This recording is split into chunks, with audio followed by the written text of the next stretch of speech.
was about 6 in hotels for tourists. And then my dad and I went on our own, I guess, when I was about 8, and we started bar singing, which was a great education in many ways. Probably why I never really drank. My favorite place to sing were the biker bars, because they were actually the most protective of me. All the guys were really paternal, sort of very familial. And I remember, I'm underage, of course, singing in these bars, and I remember this one time I was about 14, and the cops came because somebody was outside foaming at the mouth. And whenever I see the cop lights, I just knew the drill. I would just head to the bathroom to hide. And in the biker bar, it was called the Trade Winds. No, this place was called the Gas Lamp Lounge. Yes. And the bikers, like, when I went in the bathroom, gave all their women the nod. And all the women, like, filed in a single row after me to keep me company, which was really nice. And my dad, I grew up on a ranch with no running water, and so clean clothes was a really big deal. And my dad was really a stickler for looking nice when we sang. I had really long, straight hair, and I had a shirt buttoned up to here, and it was white with little kitty paw prints all over it, which was very age-appropriate for 14, but really out of place in a biker bar. And it was this long, skinny bathroom, and the only place to sit was, if you opened all the stall doors and just sat on the toilets.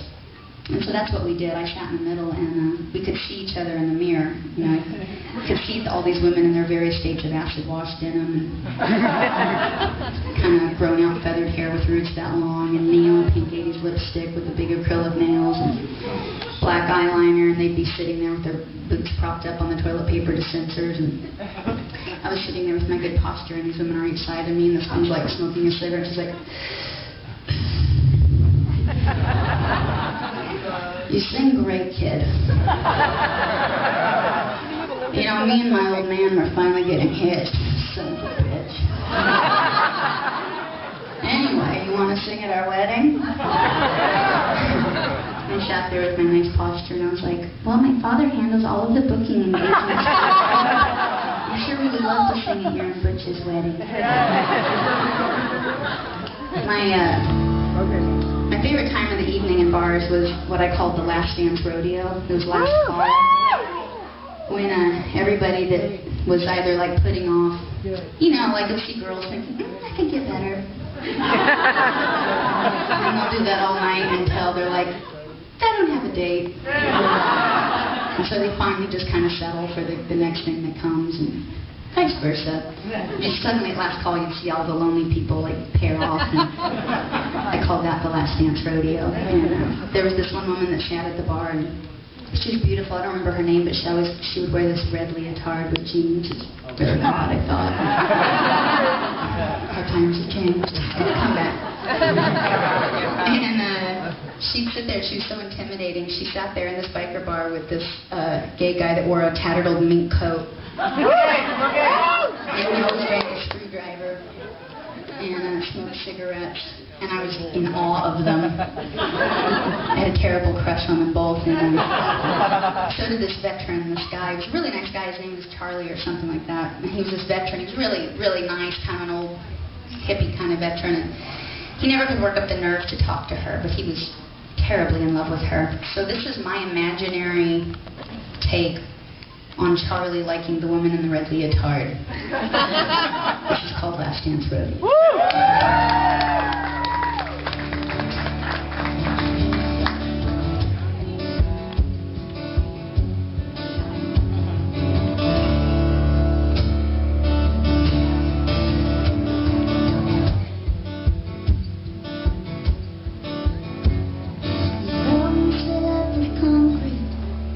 This is all you can hear.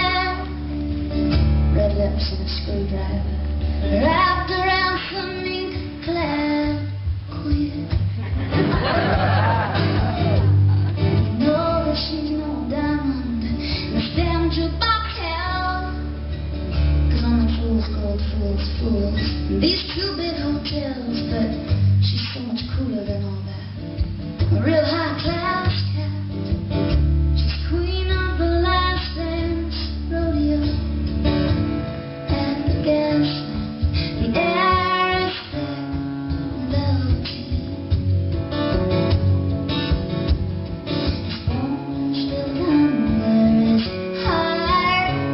Is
You